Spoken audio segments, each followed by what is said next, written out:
El Señor les bendiga, amada iglesia. Reciba un fuerte abrazo a distancia. También a todos aquellos amigos y hermanos que en este momento se están conectando a través de las diferentes plataformas digitales. Bienvenidos a nuestro tiempo de Escuela de Campeones. Estamos reflexionando sobre fundamentos bíblicos de la vida cristiana, con el propósito de crecer espiritualmente. Tenemos que estudiar la palabra de Dios, profundizar en ella, para así mantenernos firmes en nuestra fe. En esta ocasión vamos a reflexionar sobre el Evangelio de San Lucas, capítulo 13, versículos del 31 al 35. Yo voy a leer la Biblia Reina Valera del 60 y vamos a estar meditando bajo el título Lamento de Jesús sobre Jerusalén. Lo leo en el nombre del Padre, del Hijo y del Espíritu Santo. Aquel mismo día llegaron unos fariseos diciéndole: sal y vete de aquí, porque Herodes te quiere matar. Versículo 32. Y le dijo: id y decid a aquella zorra: he aquí, echo fuera demonios y hago curaciones hoy y mañana, y al tercer día termino mi obra.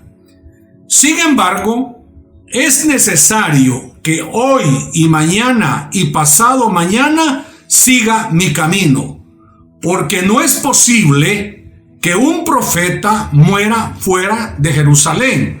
Versículo 34, y yo quiero que por favor me preste toda la atención a este versículo.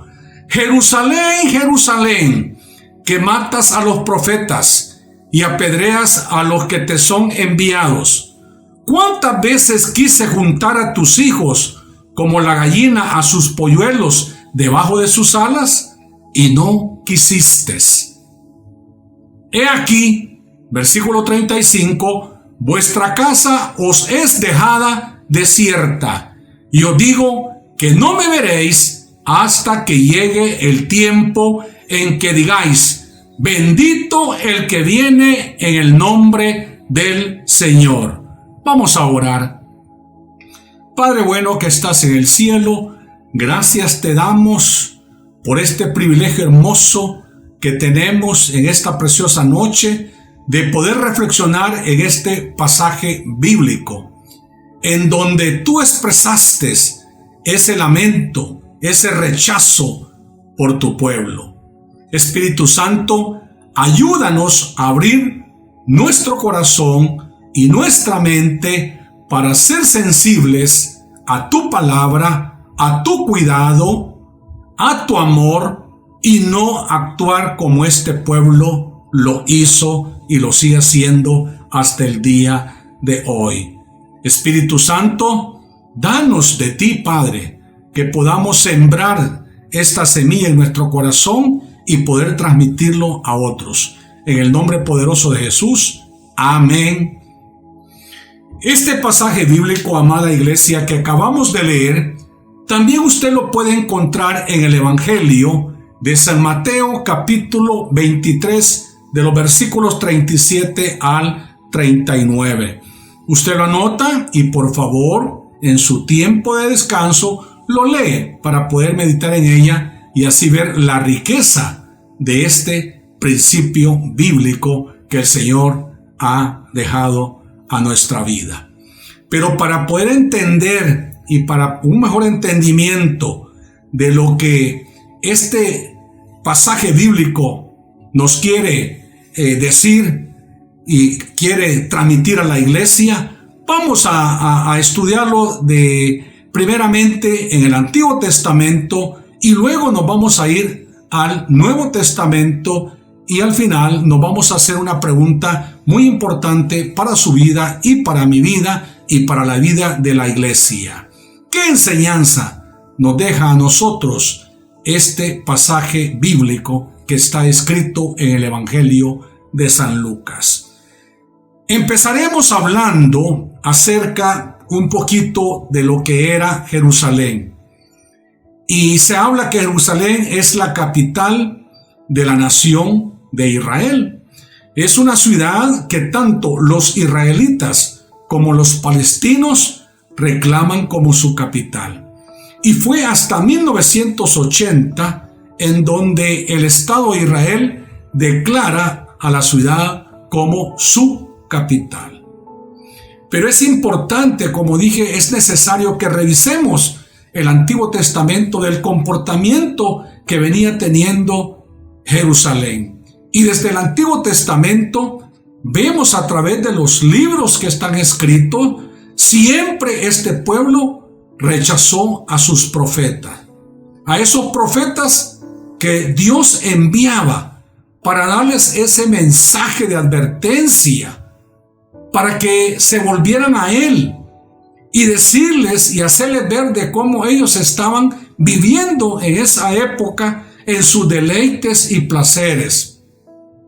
Y aquí viene un punto muy importante: sin reconocer que había un Dios todopoderoso que quería todo lo mejor para ellos. Entonces podemos decir, amados, que los israelitas, que ese pueblo de Jerusalén endureció su corazón. ¿Cómo así, Pastor David? En reconocer el mensaje de Dios a través de estos profetas que les hablaban ya acerca del Mesías que vendría. Este vendría a cambiar su forma de vivir. Además de eso, les transmitía el mensaje fresco de lo que Él le dictaba para su pueblo. Él quería cambiar su manera de vivir a este pueblo, porque ellos vivían en desobediencia. ¿Desobediencia a qué? A sus mandatos, a sus preceptos y a sus decretos. No les escuchaban. No, cerraban sus oídos. Entonces vemos que a través de todo el Antiguo Testamento vemos hombres que el Señor usó como portavoces para el mensaje del pueblo, y vemos cómo el Antiguo Testamento describe la muerte violenta de estos profetas, en donde todo su pecado era realmente porque eran portavoces, porque eran sus instrumentos del mensaje de bendición para la vida de su pueblo.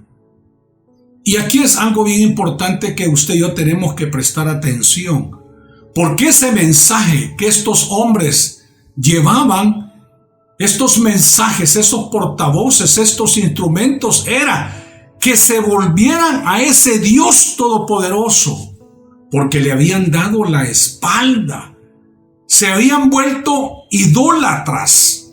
Y de hecho, estamos disfrutando la lectura bíblica por la mañana que nos envía nuestro pastor esos devocionales, y ya estamos en Isaías, y también nos deleitamos y vemos de cómo este pueblo era un pueblo idólatra. Eran seguidores a muchos dioses. Pedían a esos reyes, pedían a sus líderes que le levantaran altares. Y el libro de Éxodo, en el capítulo 32, usted va a encontrar en donde este pueblo desobediente reclamaba a su líder que le hiciera un altar. Y en este caso fue Aarón, el hermano de Moisés, porque se cansaron de esperar. Donde Moisés estaba en el monte hablando con el Señor, se cansaron de esperar, y vino y le dijeron a Aarón que querían ellos un altar. Y Aarón viene y les hace el becerro de oro, abajito del monte de Sinaí. Qué interesante. Un pueblo idólatra, rendían culto a todo tipo de dioses.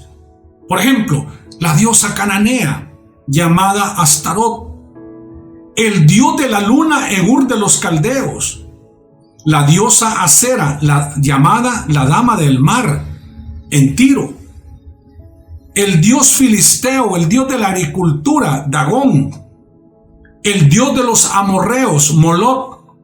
Esta era una figura horrible. Y ahí hace toda la descripción en el libro de Crónicas, capítulo 28. Anótelo por favor y disfrute de todo esto y va a ver que esta es una figura horrible, cómo la describe. El dios de Babilonia, Nebo. El dios de los sirios, Rimón.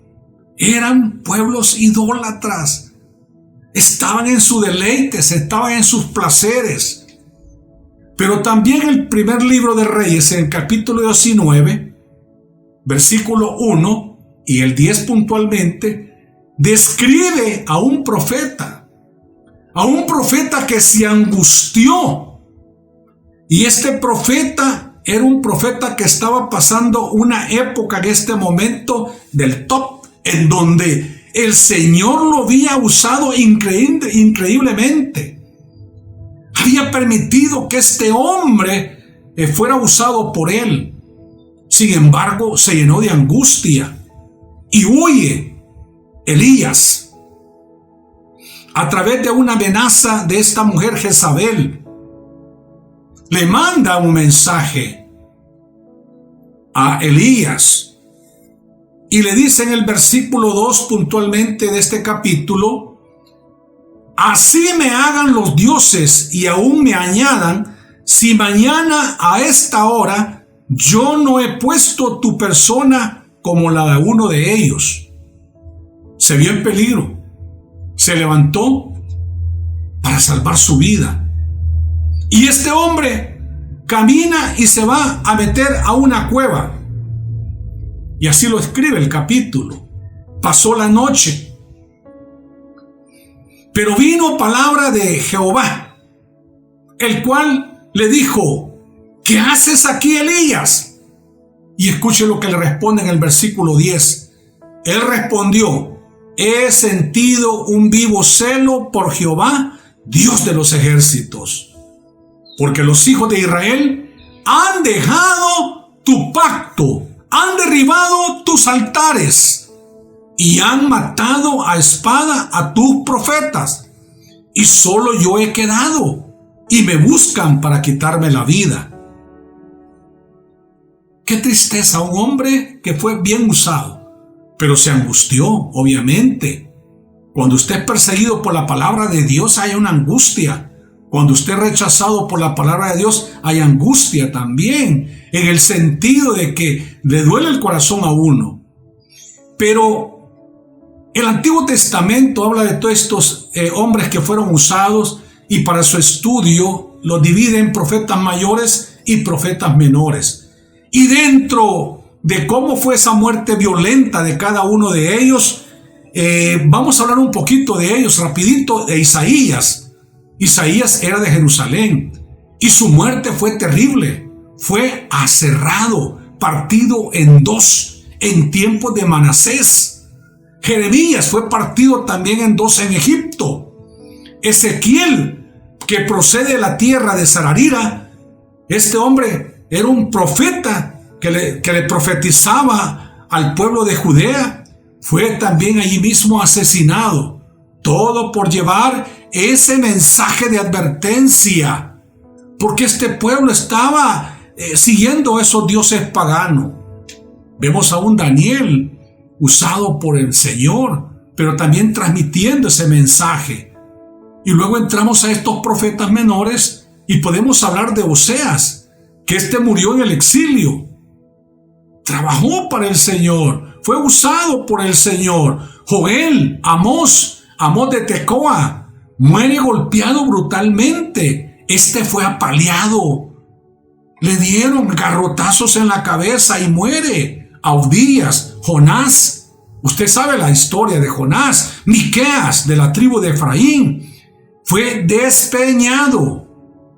Imagínense, yo por ejemplo, no me gustan las alturas. Para mí es un pavor estar en algo alto. Y este hombre lo llevan a la cúspide de la montaña y fue despeñado. Qué terrible, qué muerte más horrible. Nahum, Habacuc, Sofonías de la tribu de Simeón, de Judá, un Ageo bien usado por el Señor, daba palabra de advertencia. Zacarías de Jerusalén fue apedreado en el patio de la casa de David. Y llegamos a Malaquías. Fue el último de los profetas en el Antiguo Testamento. Ahí el Señor, de ver tanta injusticia, su comportamiento cruel, que no querían nada con él, guarda silencio. Por más de 450 años, da el mensaje de advertencia a través de Malaquías y guarda silencio. Hasta que llegamos, en segundo lugar, al Nuevo Testamento. Llegamos al Nuevo Pacto. Llegamos a eso de donde ya se oía venir a este Mesías. Pero ¿qué pasaba con este pueblo? Con la misma indiferencia, con la misma dureza, con la misma insensibilidad de escuchar el mensaje de las buenas nuevas de salvación. El Señor siempre andaba dando ese mensaje, porque Él quería esa comunión con su pueblo, porque Él no quería perder.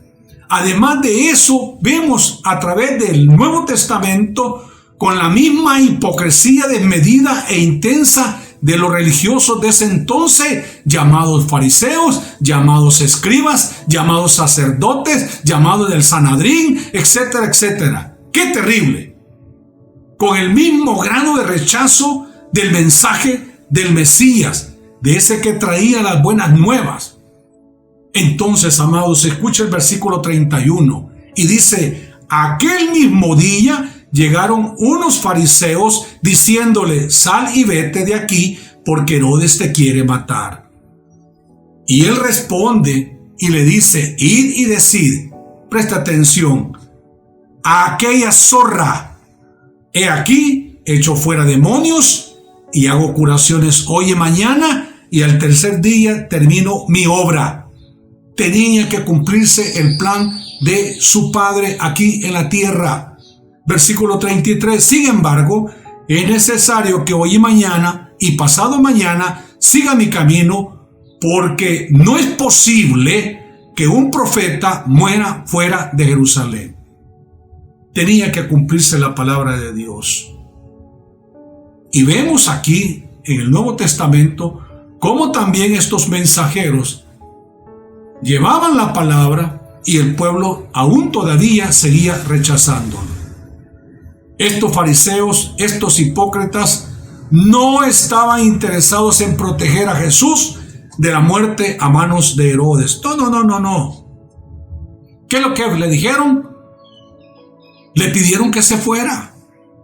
No porque temían a Herodes, sino, hay algo aquí bien interesante, sino por su egoísmo, por su soberbia, por su fama, por su orgullo, por su altanería, por su arrogancia, a no pasar en segundo plano. Porque estos hombres sabían lo que este Mesías estaba haciendo con el pueblo de Jerusalén. Habían milagros, habían sanidades, había enseñanza. Capacitó a su gente para venir a cumplir el plan de su padre. Y estos hombres se llenaron de esa arrogancia y dijeron: nosotros pasaremos al segundo plano si nosotros somos la autoridad. Y miraban ellos que la multitud los seguían, y eso no les gustaba, los llenaba de esa soberbia, de ese egoísmo. Ellos habían escuchado, habían visto todo lo que este Señor hacía en su ministerio. ¿Y esto qué pasó? Les hizo pensar que iban a perder autoridad, que iban a perder fama y por supuesto iban a perder poder. Amados, qué tristeza. Esto sucede cuando no le damos el valor o la prioridad a lo que verdaderamente es importante en su vida y en mi vida. Dice el Señor en su palabra a través del Evangelio de San Mateo capítulo 6 versículos 19 y 21 que usted y yo tenemos que hacer tesoros en el cielo, que tenemos que poner nuestra vista hacia arriba, a ese blanco perfecto que es Cristo Jesús. Capítulo 6 del 19, versículo 19 de San Mateo. No os hagáis tesoros en la tierra, donde la polilla y el orín corrompen, y donde ladrones minan y hurtan. Versículo 20, escuche. Sino haceos tesoros en el cielo, donde ni la polilla ni el orín corrompen, y donde ladrones no minan ni hurtan. Porque donde esté vuestro tesoro, dice el Señor, allí estará también vuestro corazón. Amada iglesia, el hombre siempre se ha caracterizado por buscar fama, por buscar poder aquí en la tierra, por tener un apellido de renombre. Lo terrenal nos tiene atado, iglesia. Lo terrenal nos tiene esclavizado y no le damos la importancia a aquel que vino y murió por usted y por mí. Por eso allí la expresión de nuestro Señor Jesucristo: Jerusalén, Jerusalén, que matas a los profetas y apedreas a tus mensajeros. No le estamos dando la importancia a las cosas celestiales, a las que sí verdaderamente importan para su crecimiento espiritual y para mi crecimiento espiritual. Por eso vemos a un Herodes y a los fariseos. Estos hombres no podían determinar la muerte de Jesús. No. Solo su Padre, solo Dios lo podía hacer, porque era quien dirigía su vida. Era el que le había encomendado los planes aquí en la tierra que tenían que cumplirse. ¿Qué es lo que tenía que venir a buscar el Señor Jesús? Lo que se había perdido: la comunión con su pueblo, la comunión con sus hijos. Eso es lo que se había perdido. Dice la palabra de Dios que Él habita en medio de su pueblo. Amada iglesia, ese es el deseo tremendo que hay en el corazón de Dios. Por eso envió a su Hijo a morir por usted y a morir por mí. Mire todo lo que ha hecho. Todo por amor, iglesia. Y para que podamos entender la importancia de lo que Jesús quiso decir en el versículo 33, es necesario que, escuche por favor, fue porque todo esto formaba de un plan divino para el establecimiento de su reino. Tenía que cumplirse.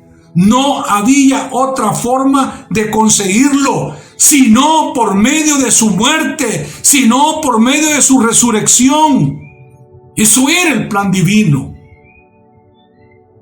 Y lo enfatiza en el versículo 33 mismo, la última parte, en donde dice: porque no es posible que un profeta muera fuera de Jerusalén. Ese pueblo que él había escogido, ese pueblo que él había amado. Por lo tanto, el anuncio que Jesús hizo de su muerte era la estrategia divina para el establecimiento de su reino aquí en la tierra. Y lo hemos estado predicando. Aún todavía hay mensajeros. ¿Cómo así, Pastor David? Usted y yo. Él sigue todavía extendiendo su reino, lo que implicaba que cualquier intento de evitar u oponerse a su muerte sería algo totalmente contrario a la voluntad de Dios. Sin embargo, nuestro Señor Jesucristo mantiene su deseo de seguir enviando a sus mensajeros. Dice el versículo 34, Jerusalén, Jerusalén, que matas a los profetas y apedreas a los que te son enviados. No se va a detener. El plan tiene que cumplirse. Y una expresión divina del dolor del corazón del Señor dice: ¿cuántas veces quise juntar a tus hijos como la gallina a sus polluelos debajo de sus alas? Y no quisiste. Escuche bien, yo no sé si usted prestó atención. La repetición de Jerusalén, Jerusalén, es porque nos quiere dar a entender. Es como él dice: ¿cómo es posible todo lo que se ha hecho por ti Jerusalén, pueblo mío, pueblo adquirido con mi sangre preciosa. Déjeme ilustrárselo, por favor. El dolor de unos padres con el mal comportamiento de un hijo es terrible. ¿Cierto o no es cierto, papás? Nos duele mucho cuando un hijo se porta mal. Y aún más cuando hay sacrificio. Y aún más cuando hay consejos. Y decimos las expresiones: ¿cómo es posible que te he dado todo, me he sacrificado, te he educado, y hoy sales con esto, con ese mal comportamiento? Duele, hermanos, duele, amada iglesia. Hay desvelos, hay una educación, hay un cuidado. Entonces esto nos lleva a uno que llora, ¿cierto o no es cierto? A estas expresiones que a veces lloramos ahí en la soledad por el mal comportamiento de nuestros hijos. A uno que ama con gran intensidad, como los padres aman a sus hijos, y no han sido correspondidos. Y ahí es el lamento, ahí es el dolor. Porque al final de este versículo dice: y no quisiste, todo lo tuviste, tuviste la oportunidad y me rechazaste. Así como lo hemos visto en los devocionales en el libro de Cantares que nos pasan en la mañana temprano, en donde la amada se durmió y cuando llegó a abrir ya no estaba su amado. Es esto mismo: y no que hiciste, me rechazaste, te toqué y te hiciste la indiferencia, cerraste tus oídos. ¡Qué dolor más grande! Esto nos lleva a hablar, amada iglesia, que Jesús estaba hablando de lo más profundo de su corazón, un corazón quebrantado, un corazón dolido por la conducta de la indiferencia, por la conducta de la incredulidad de su pueblo.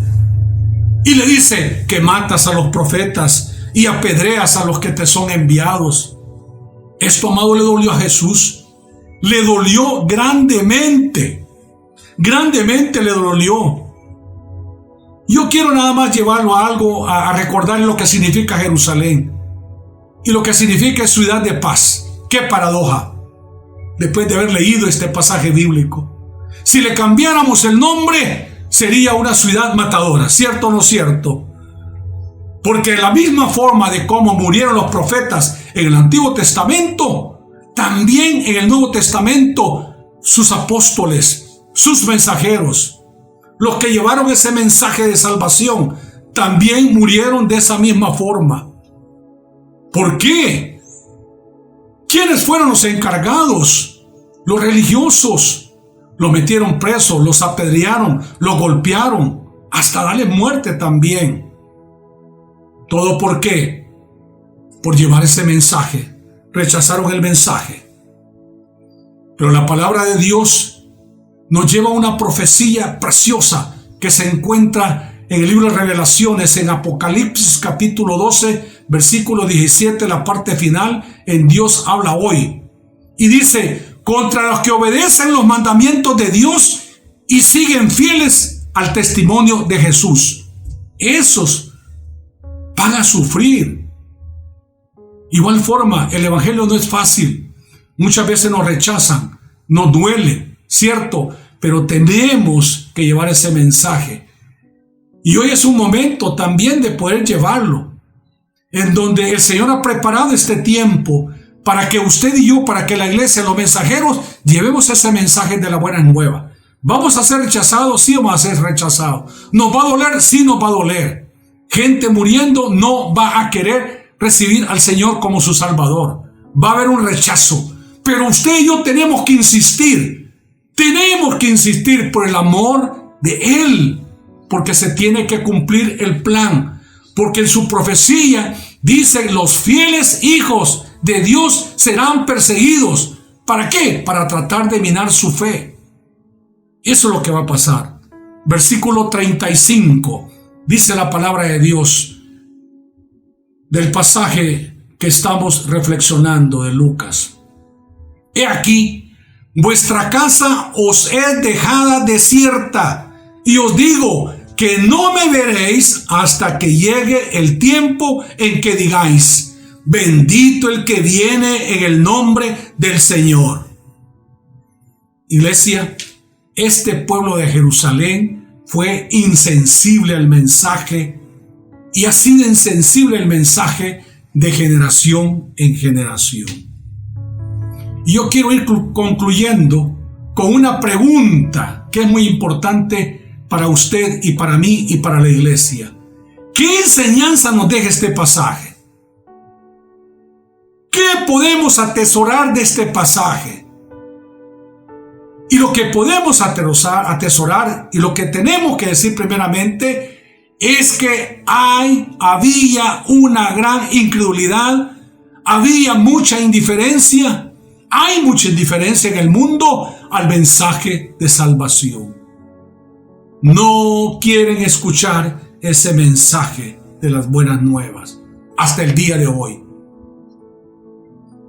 Hay mucha insensibilidad al amor de Dios a través de Jesús. Y todo esto lo único que trae son malas consecuencias. Trae dolor, pero no solamente al pueblo, sino que también al corazón de nuestro Señor Jesucristo. Porque Él siempre ha tratado de protegernos, siempre trata de guardarnos de todo mal. Dice que Él tiene pensamientos de bien y no de mal para su pueblo, para sus hijos. Pero su dureza de corazón, pero su rechazo por su pecado, lamentablemente seguimos en este mundo sufriendo, por decirlo así, penalidades que no teníamos que sufrir, porque Él dice que envió a su Hijo para darnos vida y vida en abundancia, y yo lo creo, pero seguimos rechazando ese mensaje. Esa advertencia que nos da y ese rechazo lo que hace es alejar al Señor.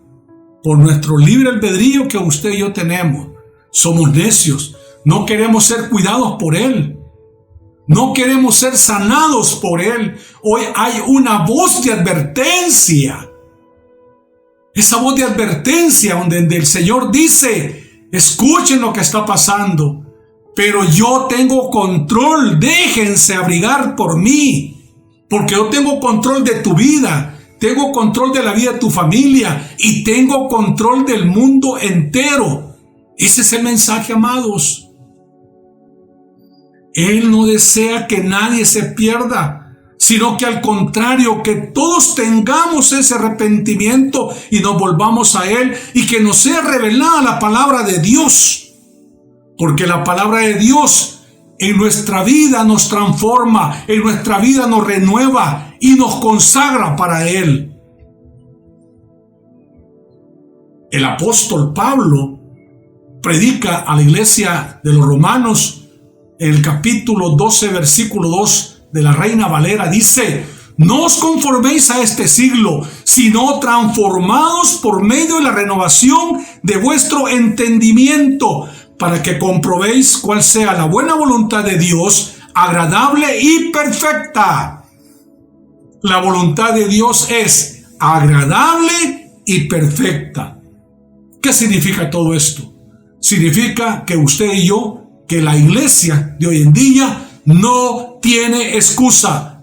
Ni tú, hermano, ni tú, mi amigo, que te has conectado en este mensaje, no hay excusa. Has escuchado palabra de Dios, has escuchado el mensaje de advertencia, pero también has escuchado el mensaje de amor, el mensaje de compasión, el mensaje de ternura que tiene nuestro Señor Jesucristo para ti y para tu familia. No te angusties por lo que está pasando, porque hay uno que tiene control. Dice su palabra que en esa cruz Él llevó nuestras enfermedades, Él llevó nuestras penalidades. Por lo tanto, lo único que tienes que hacer es volverte a Él, es reconocerlo como ese Salvador personal. No contristemos su corazón. Él nos ama con amor eterno. Y esto me encanta a mí saberlo. Y Jeremías lo tenía claro. Y Jeremías lo escribe en su libro, este profeta. En el capítulo 31-33 dice: Jehová se manifestó a mí hace ya mucho tiempo, diciendo: con amor eterno te he amado. Por tanto, te prolongué mi misericordia, te prolongué mis favores. ¿Cuántos podemos decir esto? Lo que dijo este hombre, lo que escribió este hombre. Jehová se manifestó a mí hace ya mucho tiempo, David, diciéndome: con amor eterno te he amado. Por tanto, te prolongué mis favores, te prolongué mis bendiciones. Amada iglesia, este es el mensaje de la palabra de Dios. El único propósito de Jesús en Jerusalén era enseñar, sanar a su pueblo, quitar ese orgullo que había en su corazón. Por lo tanto, la palabra de Dios nos enseña que Jesús no vino a tener popularidad, no vino a tener poder político, sino a dar vida eterna y demostrar su amor, demostrar su compasión por la humanidad. Aunque el pueblo de Jerusalén lo rechazó, esto no le impidió para que él llevara a cabo su visión aquí en la tierra. Y lo que deja claro este mensaje es que Jesús se lamentó. A Jesús le dolió. Jesús lloró. Dice la versión Dios habla hoy, que no le escucharon, que lo rechazaron, pero se regocijaba en la gloria que vendría para todos aquellos que sí estaban atentos a su palabra. ¡Qué precioso! Por eso vemos que Jesús anuncia su muerte, y esta vez lo hace por tercera vez en el Evangelio de San Mateo capítulo 20, versículo del 18 en adelante, y dice la palabra de Dios: como ustedes ven, ahora vamos a Jerusalén, donde el Hijo del Hombre va a ser entregado a los jefes de los sacerdotes y a los maestros de la ley, que lo condenarán a muerte. Pero escuche, versículo 19: y lo entregarán a los extranjeros para que se burlen de él, lo golpeen y lo crucifiquen, pero al tercer día resucitará. Ese es el mensaje. Y tenemos que reconocer que su palabra es viva y es eficaz. Y así lo dice la palabra de Dios. Es más cortante que toda espada de dos filos y que penetra hasta partir el alma y el espíritu y las coyunturas y los tuétanos y discierne los pensamientos y las intenciones del corazón. En otras palabras, renueva nuestro corazón. Él renueva nuestro corazón. ¿Con qué? Con su poder de la palabra de Dios. Porque la palabra de Dios revela de que Jesús es el camino, la verdad y la vida. Nadie va a llegar a Él si no es por su Hijo amado. Ese que en un momento dado se lamentó del pueblo, pero tenía que ver la gloria de su Padre cumpliéndose aquí en la tierra. Él es nuestro camino, Él es nuestro blanco perfecto, y ahí es donde tenemos que caminar. La iglesia hoy en día, la iglesia actual. Vamos a orar. Padre Celestial, muchas gracias por tu palabra en esta preciosa noche. Reconocemos, Padre, que tu Hijo es nuestro Redentor, que tu Hijo amado es nuestro Rey, es nuestro Señor de nuestras vidas. Obra en cada corazón que ha escuchado en esta noche tu mensaje, en la cual vemos ese lamento que tú tuviste con tu pueblo Jerusalén, ese pueblo que te menospreció, que rechazó tu enseñanza. Te rechazaron, Señor, con gran insensatez. Te crucificaron, dieron una muerte cruel, te llevaron a esa cruz, pero para que te glorificaras también, Señor, dándote la muerte horrible, Señor, que se le puede dar a un hombre, así como lo hacía en el Antiguo Testamento a los profetas, en el Nuevo Testamento a los mensajeros, y hoy en día las iglesias, que muchas veces la iglesia es rechazada también con ese mensaje. Señor, ayúdanos. Hoy en día el mundo necesita conocerte. El mundo necesita que tú puedes sacarnos de esta situación en la cual nos encontramos. El mensaje de advertencia ha llegado y te pedimos por todos aquellos hermanos y hermanas que nos acompañaron en este tiempo de reflexión, que su corazón pueda refugiarse en ti y que aprendan a esperar en ti para que no te desprecien, que no te rechacen con sus acciones, sino que con una vida de integridad ellos te amen y te puedan agradar. Pedimos por toda la iglesia para que tú obres en Iglesia Puerta de Esperanza en cada uno de nuestros hermanos conforme a tu voluntad. Padre, muchas gracias por todo lo que estás haciendo y sabemos que estamos en tus manos y sabemos que nos vas a sacar de esta situación en la cual nos encontramos. Quizás el gobierno ha abandonado, quizás las autoridades nos han abandonado, pero tú nunca nos vas a abandonar. Siempre tú vas a estar con nosotros. Gracias, Señor, por tu amor, por tu infinito amor, porque siempre enviaste a esos mensajeros para que llegara esa palabra de vida a nuestros hogares, a nuestra familia. Muchas gracias, y a nuestras también generaciones. Muchas gracias, Señor, por esta palabra. Amada iglesia, que el Señor te bendiga y te guarde. Que Jehová de los ejércitos haga resplandecer su rostro sobre ti y toda tu familia, y que tenga misericordia de ti y de todos los tuyos, y que ese Dios altísimo, ese Jesús todopoderoso, que un momento se lamentó, alce sobre ti su rostro y ponga esa paz que solamente Él la puede dar. En el nombre poderoso de Jesús, muchas gracias por todo lo que tú has hecho, Señor, en esta noche en cada uno de nuestros corazones. Amada iglesia, solamente me resta invitarles para el próximo domingo a las 9:30 a nuestro servicio de oración. Amados, no se pierdan, estén pendientes de enviar sus peticiones para que podamos ponerlas delante de ese Dios todopoderoso. A las 10:30 tenemos nuestra franja infantil, tiempo de escuela bíblica infantil, Hot Kit, no se lo pierda. También los niños están nutriéndose de la palabra del Señor con historias bíblicas, y eso es de mucha importancia para la vida de ellos. Y a las 10:30, por supuesto, servicio de adoración, fiesta en su presencia. Que el Señor me los bendiga, un abrazo fuerte y les amo mucho. Hasta muy luego. Este tiempo de reflexión ha concluido y su propósito es enseñarnos a vivir una vida disciplinada y exitosa, pero sobre todo que conozcas a quien te creó, te cuida y te ama a tal punto que fue capaz de dar su vida por ti. Si hoy deseas entregar tu vida a Cristo, haz esta sencilla oración con fe. Padre Celestial, me arrepiento de mis pecados y de vivir lejos de ti.